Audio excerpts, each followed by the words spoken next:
안녕하십니까. 안녕하세요. 반갑습니다. 오늘 핵심감정 치유 7번째 시간, 핵심감정 열등감 함께 다룰 시간입니다.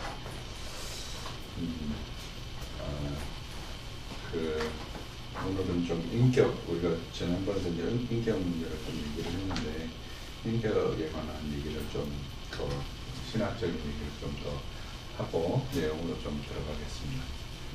이제 뭐 우리가 삼일체 교리에서 성부, 성자, 성령의 세 인격이 있다는 사실은 우리가 또 강조하지 않아도 너무 잘 아는 사실입니다. 그리고 이 인격은 삼위 하나님의 내재적인 사역에 있어서 서로 관계 맺음, 사랑의 관계 맺음, 성부와 성자가 사랑의 교제를 나누시는 의식적 주체로서 인격이라는 개념이 이제 그 안에 들어있는 것이죠. 그래서 지난번에도 제가 말씀드렸다시피 이제 근대에 등장한 이 자아의 개념은 세상과 소통하는 개념이라기보다 세상과 동떨어져 있는 인식 주체로서 세상과 신을 어떻게 이해할 것인가 라는 개념으로서 자아의 개념을 얘기한다면, 인격은 좀 더 삼위 하나님의 어떤 이런 인격적인 관계를 근간으로 하는 개념이라고 할 수 있습니다. 또 뿐만 아니라 이렇게 프로이드 심리학 자체 내에서도 이제 그 원본능이라고 일컬어진 이드와 부모로부터 오이디푸스 시기를 거치면서 외부적인 어떤 도덕률과 같은 어떤 양심의 체계들이 한 사람의 내면으로 들어오는 그 과정 사이의 갈등을, 사회적 갈등과 본능적 갈등, 본능적 욕구와 사회적 욕구 사이의 갈등을 중재하는 것으로서의 자아라는 이런 개념 자체가 매우 자기 내적이고 자기중심적인 체계라는 것을 우리가 쉽게 알 수 있습니다. 근데 이제 이 인격이 이제 기독론에 오게 되면 그리스도께서 사람의 인성을 취하신다라고 할 때 그 인성 자체가 이제 인격이 없는 인성, 인격이 포함되어 있지 않는 인성을 가지고 있다고 이제 이렇게 설명합니다. 그래서 그리스도는 한 위격, 제3위의 제2위격이 그 이 위격이 신성을 가지시기도 하고 인성을 가지시기도 하는데, 특별히 이 위격이 인성 안으로 들어오는 것을 내인격화, 인성 안으로 들어오는 것을 내인격화라고 얘기하고, 또 이렇게 인성이 없는 몸과 영혼을 주님께서 취하신다는 것을 이제 우리 기독론에서 이제 흔히 이제 설명하는 내용이라고 할 수 있습니다. 여기서 이제 우리가 한 가지 유추되어지는 이제 진리가 하나 있는데요. 인간의 본성, 인간의 존재론적인 본성에 인간의 어떤 존재와 존재론적인 본성이 곧바로 인격을 만들어내는 것은 아니다는 사실을 우리가 유추할 수 있습니다. 또 한 가지 이제 유추할 수 있는 것은 사람에게서 만약 그러하다면 매우 어린 시절, 유아기 어린 시절에 여러 심리학자들이 주장하는 것처럼 어떤 심리적인 출생 혹은 심리적인 탄생은 그냥 사람이 태어날 때부터 인격을 가지고 태어나는 것이 아니라 성장 발달하는 과정에서 사람의 인격이 출현한다는 점을 이제 우리가 이해할 수 있게 되어지는 것이죠.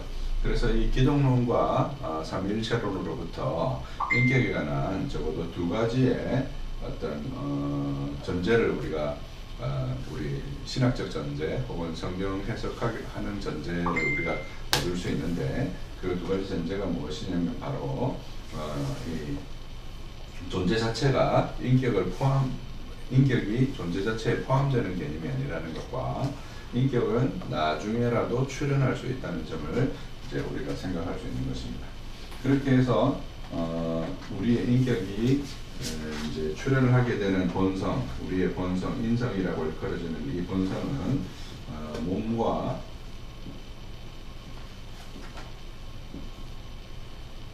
영혼이라는 본성으로 이루어져 있고, 이 몸과 영혼의 본성은 일정하게 추동을 가진다고 말씀을 드렸습니다. 그죠?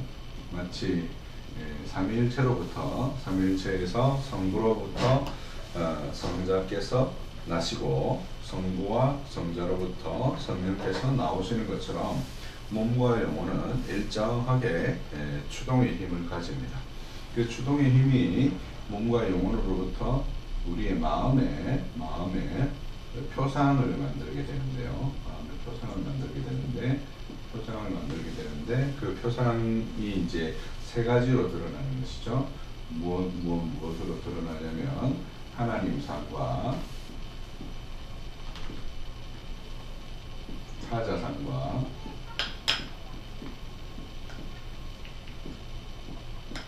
자기상으로 드러나는 것입니다. 그리고 이 세 가지 상, 하나님상, 사자상, 자기상과 같은 이런 상들은 근본적으로 사람의 어떤 인식에 있어서 그 프로이드 심리학으로 설명을 하자면 이 상들은 1차 사고 과정의 특징을 가지고 있습니다.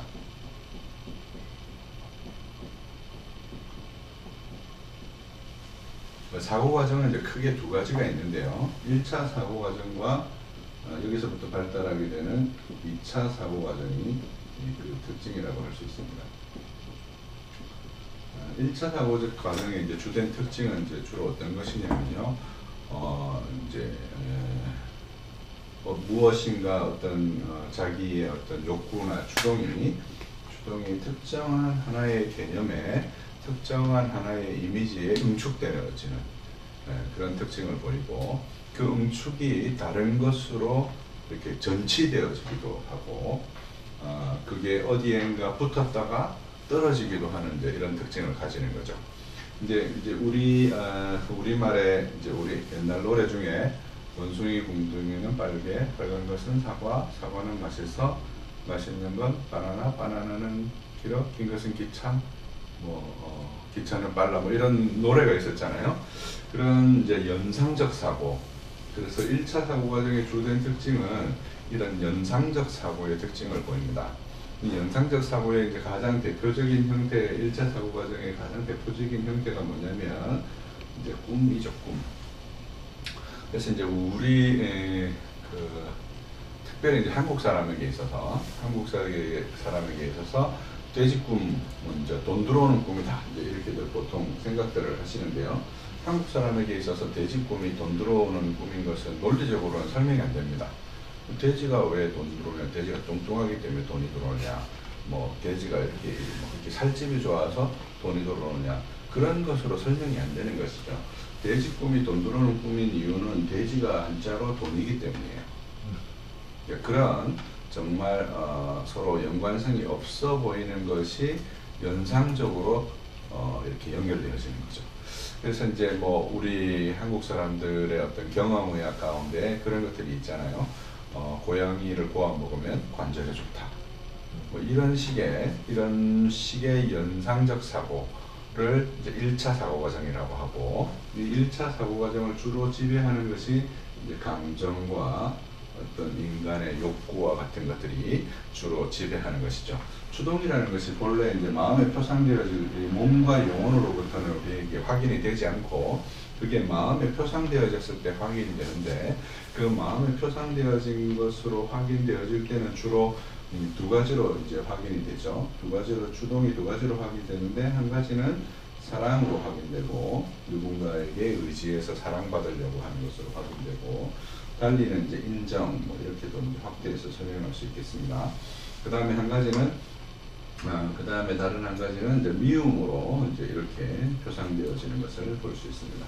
그래서 이 사랑과 미움은 다 대상이 있고, 그 대상이 결국은 뭘로 이렇게 표현되어지냐면 자기상, 사자상, 하나님 표상으로 나타나게 되는데, 이 표상들은 1차 사고 과정의 특징을 갖는다는 거예요. 이것을 이제 단적으로 설명하면 이런 거예요.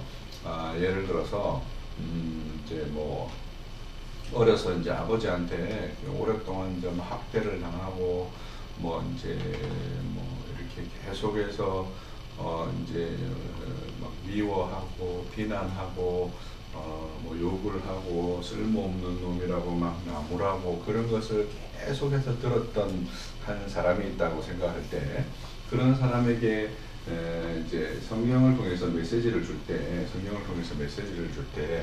당신은 참 하나님께 사랑받은 사람입니다. 당신은 참 하나님으로부터 큰 긍휼을 입은 사람입니다라는 메시지를 들으면 그걸 납득할 수가 있어요. 납득할 수가 있겠죠. 뭐 납득하는데 크게 어려움은 없을 겁니다.